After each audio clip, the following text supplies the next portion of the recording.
एनआरएच अनुबंध कर्मचारी संघ जिंदाबाद जिंदाबाद। हमारी मांगे पूरी करो, हमारी मांगे। एमपीडब्ल्यू को हटाया गया उसे वापस लिया जाए, सभी एमपीडब्ल्यू को अस्थायी किया जाए, सभी एनएम दीदी को अस्थायी किया जाए।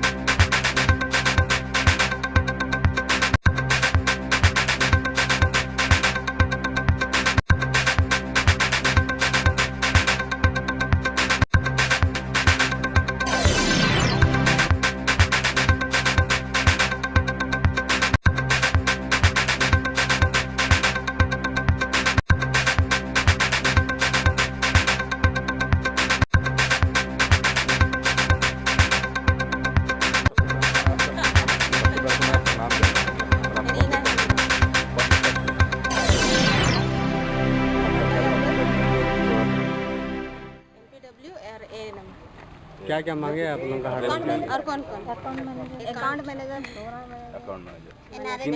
किन किन मांगों के साथ आप लोगों ने ये हड़ताल किया? ये एमपीडब्ल्यू को हटाया गया तो उनको फिर स्थगित किया जाए और एएनएम जो स्थायी के लिए मांग किया गया है वो रह गया। अनुमंडल अस्पताल में अभी तक टोटल कितने कर्मचारी अभी हड़ताल पे हैं? 33 उनमें से कुछ और 12 मतलब बाहर गए हैं। बाहर गए क्योंकि जब तक आप लोग नहीं करते तब तक करना पड़ेगा हड़ताल, जब तक नहीं स्थायी किया जाता है। तो आप लोग क्या चाहती हैं कि आप लोग का जब तक ये? हम लोग चाहते हैं कि जब तक हम लोग का स्थायी नहीं हो जाए तब तक हम लोग अनिश्चित काल तक हड़ताल में रहेंगे। मैं अरुण कुमार टोपनो, मैं एमपीडब्ल्यू के पद पर घाटशिला में कार्यरत था। फिलहाल सरकार की तरफ से ख़त्म हो जाने के कारण अभी फिलहाल हम लोग अभी सरकार के कर्मचारी नहीं हैं। हम लोग विगत 6 वर्षों से सरकार की सेवा करते आ रहे हैं और जितने भी सुदूर क्षेत्रों जहां पर लोग पहुंच नहीं सकते हैं वहां हम लोग जाकर मलेरिया की रोकथाम के लिए स्लाइड, दवाई और सारी व्यवस्था की देखरेख करते हैं। सरकार की ओर से 30 सितंबर 2014 को हमारा अनुबंध ख़त्म हो गया, जिसके कारण हम सभी एनआरएचएम कर्मी MPW, ANM, district data manager, district account manager, district block account manager, block programme manager, lab technician इत्यादि सभी लोग इसके विरोध में अनिश्चितकालीन हड़ताल में चले गए हैं। हमारी मांगे हैं कि पहली मांगे है कि सभी लोगों को सरकार की ओर से जो आश्वासन कई वर्षों से मिल रहा है स्थायीकरण के लिए और एमपीडब्ल्यू को वापस लिया जाए, इनकी सेवा फिर से ली जाए और जो कर्मचारी जो परमानेंट कर्मचारी है उसके अनुरूप हमें भी, क्योंकि हम लोग उन्हीं के अनुरूप काम कर रहे हैं, उनसे कम नहीं, उनके बराबर काम कर रहे हैं। इसलिए हमारी मांगे हैं कि हमें भी हमारी सेवा को समायोजित किया जाए, हमें स्थायी किया जाए। इसलिए हम लोग अनिश्चितकालीन हड़ताल पर चले गए हैं। जब तक हमारी मांगें पूरी नहीं होती हम लोग हड़ताल में रहेंगे। धन्यवाद। प्रतिक्रिया अब तो वही हम लोग को मैनेज करके काम चलाना होगा, मैनेज करना होगा। कैसे मैनेज? फील्ड का काम तो हम लोग को बंद कर देना है अभी। अब वही स्टाफ जो फील्ड में पोस्टेड है उनको हम लोग को हॉस्पिटल, हम लोग को जो मिनिमम फैसिलिटीज़ है वो तो हम लोग हॉस्पिटल में जैसे उसको चालू रखना है वैसे हम लोग को चेंज चालू रखने के लिए सर आप क्या करते हैं? फील्ड में देखिए, अगर अब तो क्लियर अभी तक नहीं हुआ है कितना स्ट्राइक कर रहा है नहीं कर रहा है, उसके हिसाब से फील्ड में मतलब पीएससी वगैरह तो हम लोग खोल के रखेंगे और बाकी सब सेंटर सब में दिक्कत होगा, वहाँ बंद हो जाएगा ये झंझट। वो तो इन लोग जब तक वहाँ पे उन लोग का बात नहीं होता है, उन लोग तो हम लोकल लेवल पे हम लोग तो ख़त्म नहीं कर पाएंगे। ये लोग को स्ट्राइक से अनुमंडल अस्पताल में भी फर्क पड़ेगा कि नहीं? फर्क तो पड़ेगा। स्टाफ का हम लोग को एडजस्टमेंट करना पड़ेगा। ऐसा एडजस्ट करके हम लोग को पिछले बार भी एनआरएचएम का जब स्ट्राइक हुआ था अस्पताल में, हालांकि कोई ऐसा नहीं हुआ था, लेकिन फील्ड का काम वही बंद हो जाता है। वही ज़्यादातर फील्ड का ही काम फील्ड में ही बाधित होता है। अस्पताल में स्टाफ हम लोग रेगुलर स्टाफ हैं बहुत सारे, जो हम लोग यहाँ हॉस्पिटल में रहने से यहाँ हॉस्पिटल में काम में कोई दिक्कत नहीं।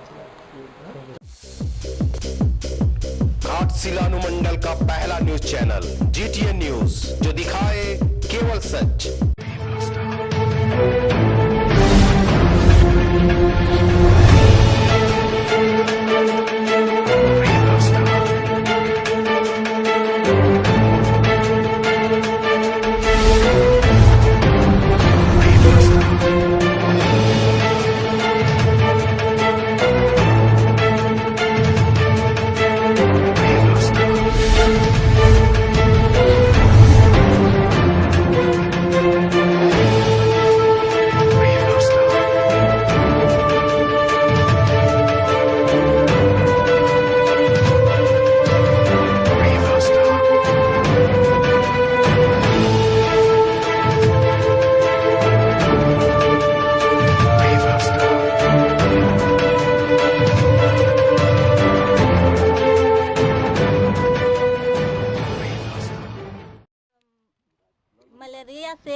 के जागरूकता के हिसाब से भी ये हम लोग कर रहे हैं, ताकि महिलाओं को आज हम 12 मच्छरदानी दिए। ये पूरे गांव के लिए नहीं है, 12 परिवार के लिए, लेकिन जानकारी यदि लोग चाहेंगे तो यदि कि मलेरिया से हम लोग कैसे बचेंगे, मच्छरदानी क्यों लगाएंगे, ये इनके यदि दिमाग में आ जाएंगे तो खुद भी मतलब अपना काम करके अपना मच्छरदानी खरीद सकते हैं और यूज़ करेंगे।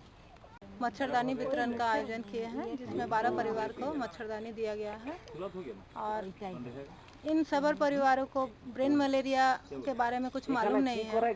ब्रेन मलेरिया अगर होता तो बड़ा बड़ा आदमी लोग भी इसका चिकित्सा नहीं करवा पाते हैं, तो इन लोग का बात तो दूर की बात है। इसीलिए अगर इन लोग मच्छरदानी से थोड़ा सा इन लोग को सुविधा मिल जाए, मच्छर काटने का जो प्रॉब्लम है उसका अगर इसको इन लोग को जानकारी हो जाए, अगर इन लोग मच्छरदानी लगाए तो इसमें उन लोग को बचाव हो सकता है, इस परिवार लोग को।